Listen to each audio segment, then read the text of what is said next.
Well, good morning, ladies and gentlemen. How are we doing today? Good. Doing all right? Yeah. Well, I want to start off by welcoming you all to Busch Gardens. My name is Dennis. I have my partners down here, Eden and Kale. They have, 13 very good reasons to have their back to you. And the reason why I didn't know that, today's my Monday for all of you. But when I was off on the weekend, we put two more alligators back in here that were not in here originally. So now we have 9 males and we have 4 females for a total of 13. Now, a real easy way to tell the difference between males and females is the size. It's the easiest way right now because these guys are all adult American alligators. Adults. The adult males all in here are all over 12 feet in length and average somewhere probably around 700 to 750 pounds. The females, on the other hand, quite a bit smaller. If you look at, see that animal right there underneath the bush back there? That's a female. So if you kind of take a look at her size and you look at that one swimming over there in the back, she's a little bit smaller. If you look at these guys on land, obviously much larger. Females are right around about 7 feet in length and probably weigh about 200 to 250 pounds. So about a 500-pound difference between the males and the females. Huge size difference. Now those sizes do hold true out in the wild as well. The largest, however, the largest alligator ever recorded and is known for a fact, you hear all kinds of stories about, but the only one that's ever confirmed is 19 feet 2 inches. That's the largest alligator, and that was in Louisiana several years ago. But on an average, like I said, about 12 feet for a big male.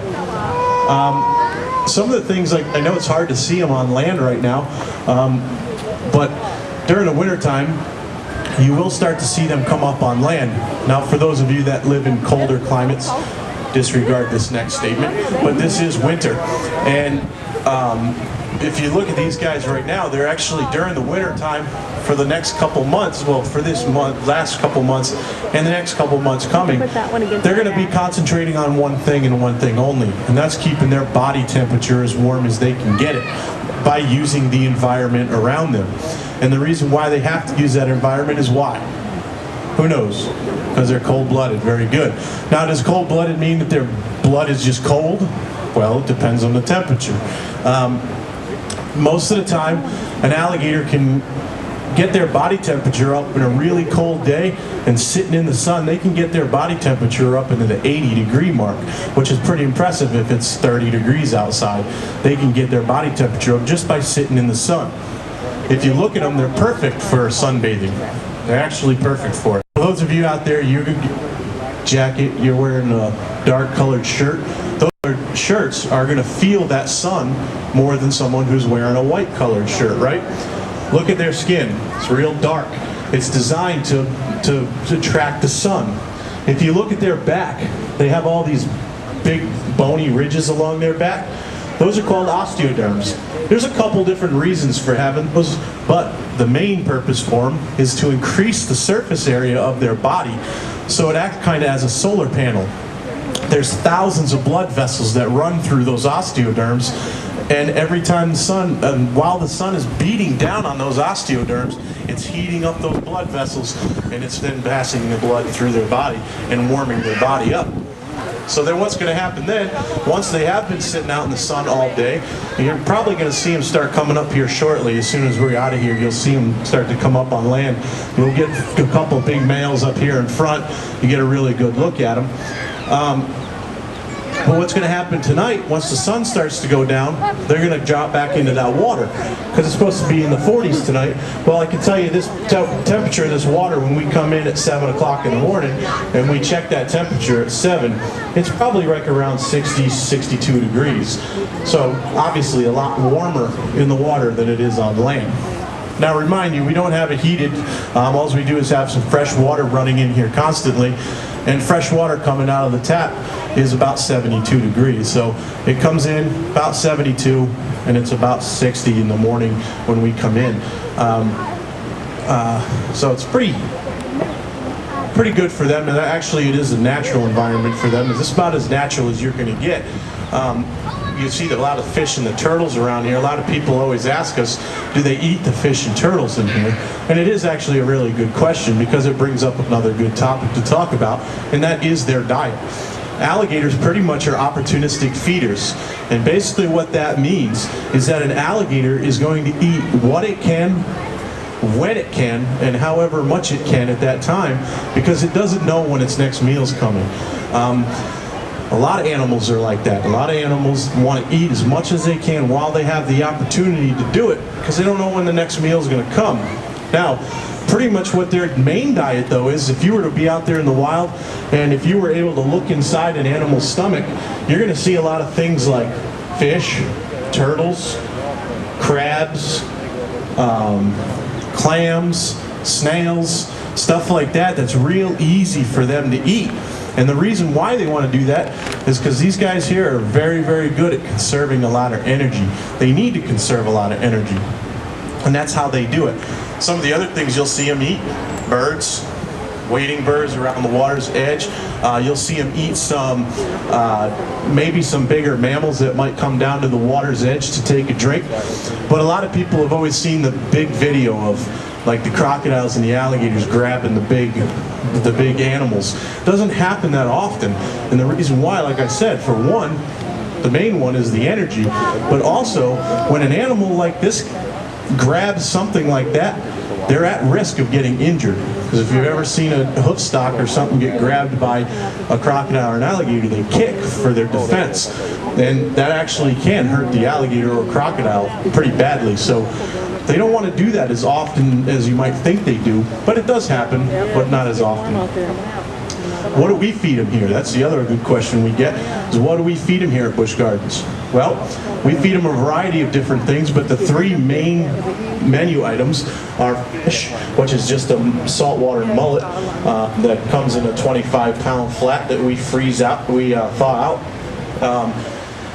Then we talk about sausage. The sausage that we make here in Park is basically consists of a couple different red meats and what they call a burris pellet.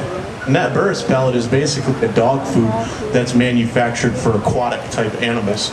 And then we mix that all together. And what the sausage is good for is if we ever have to medicate these animals or give them anything that you normally aren't going to be able to give them orally, you can put it right in that sausage and make it into the sausage, and they just get it right easy through that. And then the chicken. And then chicken is obviously probably the most obvious one that we give them. It is not live chickens. Live chickens make a big mess with all the feathers. But we get just a regular broiler chicken that you can get in any grocery store, you know, like a rotisserie chicken. But the only difference is we don't glaze it and, you know, rotisserie it or barbecue it for them. We obviously feed it out to them raw. So, on an average, a big male like that guy right there that's about to come out of the water, and you might get a chance to see him try to get out of the water. But a big male like him, 750 pounds, probably eats maybe 6 to 8 pounds a week of food at his peak during the summertime. But yeah, he is actually going to come up here, and I want you guys to watch him real closely, and just watch how fast he really is when he's getting out of the water. And obviously he's already pretty much given up already, so he'll give it another shot in a second. And when I say watch how fast, I'm being facetious. I'm being sarcastic.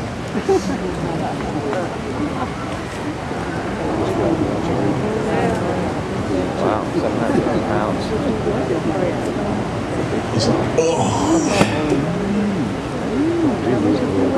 But so yeah, I wanted you guys to watch that for a second, then I'll bring up my last point, and then I'll turn it over to you guys for any questions.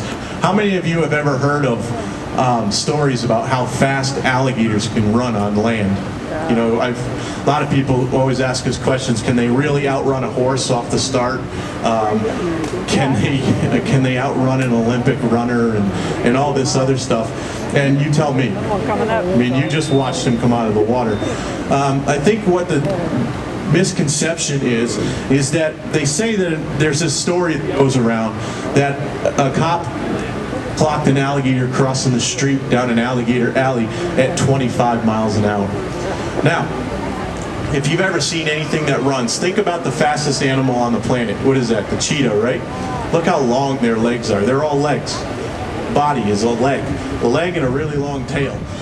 They're designed to move very fast. Look at some of the fastest runners in the world. What do they have? Really long legs, right? Same thing. Take a look at this guy. Look how long his legs are. 750 pounds on those tiny little legs. He's not designed to get up and move and run fast. He's designed to move in the water. If you look at him, he's very streamlined. If you look just behind his front legs and just behind his back legs, there's little pockets right there. That's where those elbow joints, his shoulders can tuck back in there and make those legs right against his body, nice and streamlined. That big, powerful tail is like a motor that just pushes him forward when he wants to move. So I think the misconception with the speed came from their ability to lunge out of the water at a prey item. That initial very fast burst of speed is where that speed came from. Now there is 23 different types of crocodilians found in the world, and the fastest right now that they have recorded, and there's actual documentation of it, is about 13 to 14 miles per hour. And that's a particular animal that actually kind of gallops. So very fast animal, and that's also an animal that's probably at its prime. These guys here are probably around 60 years old, and like I said, that weight alone, you look at an animal in the wild that's about 6 or 7 feet long and probably weighs 100, 150 pounds, he could probably move pretty fast. I would say an alligator maybe 9, 10, 12 miles an hour tops for an alligator. And you guys would be very surprised at yourself how fast you can move when you have 80 teeth and 750 pounds coming at you. You can move pretty quick. So obviously you've heard a lot of things. I wouldn't say that necessarily false, but they're actually not as true as you might think they are. So anybody have any questions for me about alligators or crocodiles? What time do we feed them? Well, we'll probably feed them the first Saturday in April at 10:30. So it'll be this time, but it won't be again until April. No, we won't. We don't feed them all during the winter times. The last time we fed them was around Thanksgiving time, that weekend, and we won't feed them again until April. And the reason why we do that is because I mentioned earlier that they are cold-blooded animals. And what happens to alligators and crocodiles, once their body temperature drops below 55 degrees Fahrenheit for the first time, their body goes into what they call a torpor state. And that torpor state is basically a semi-hibernation. It's not a hibernation like a bear would hibernate by deading themselves down, but they do eat a lot during certain times of the year. They store a lot of fat in their body, and then they metabolize that fat that's stored in their body and turn it into energy throughout those months that they don't eat. Because what happens is if they do eat something, they may not be able to get warm enough to digest that food properly. And if they can't digest it properly, then it's going to sit in their stomach and rot, and it actually can cause a lot of health issues, and it could kill them. So we take a little more of a proactive approach here. We don't feed them at all during the winter months. They know their bodies a little bit better than we do. So if they do want to eat something, they have the fish and the turtles in there, and then all these wild birds that you guys are feeding, might end up, becoming one of those little tasty morsels too. Any other questions? None? All right, well, I want to thank you guys for stopping by. If you missed this presentation, we have 2 more today. One at 12:30 and one at 3:30. If we don't see you back here, you guys enjoy the rest of your day at Busch Gardens. Thank you. Oh, wow.